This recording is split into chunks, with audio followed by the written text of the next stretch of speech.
सत्संग जी, राज स्वामी जी। थोड़ी सी तबीयत ख़राब है तो थोड़ा लेट डाल रहा हूँ वीडियो। आज का विषय है गुरु के बिना भक्ति संभव नहीं है। इस संसार में हम सभी आत्माएं हैं जो शरीर रूपी घर में निवास कर रही है। हमारा असली घर उस भौतिक दुनिया में नहीं है, बल्कि उस परधाम में है जहाँ से हम आए हैं। लेकिन मन और माया के बंधनों से फंसकर हम अपने असली स्वरूप को भूल चुके हैं। अब सवाल यह उठता है कि इस जन्म मरण के चक्र से कैसे मुक्त होगा। इसका सीधा उत्तर सच्चे गुरु की शरण।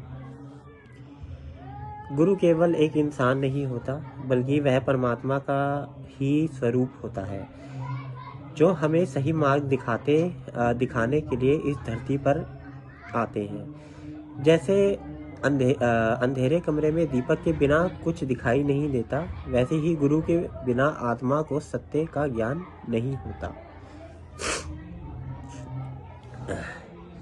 शास्त्रों में भी कहा गया है, गुरबिन ज्ञान न उपजे, गुरबिन मिले न मोक्ष।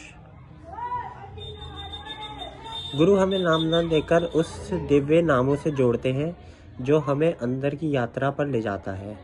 वह हमें सुमरन भजन का मार्ग सिखाते हैं, जिससे हम धीरे धीरे मन पर विजय पाकर अपने असली घर की ओर बढ़ते हैं। अगर हम अपने जीवन में देखें तो तब भी हमें कोई नई चीज़ सीखनी होती है तो हमें एक शिक्षक की आवश्यकता होती है। फिर यह तो आत्मा की सबसे बड़ी यात्रा है।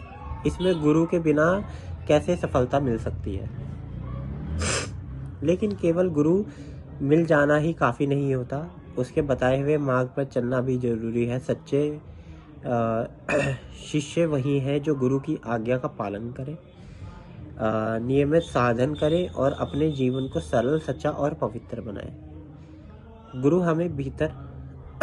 गुरु हमारे भीतर सोई हुई आत्मा को जगाते हैं और हमें एक एहसास कराते हैं कि हम कौन हैं। वह हमें बाहरी दुनिया के भ्रम से निकालकर अंदर की सच्चाई से जोड़ते हैं।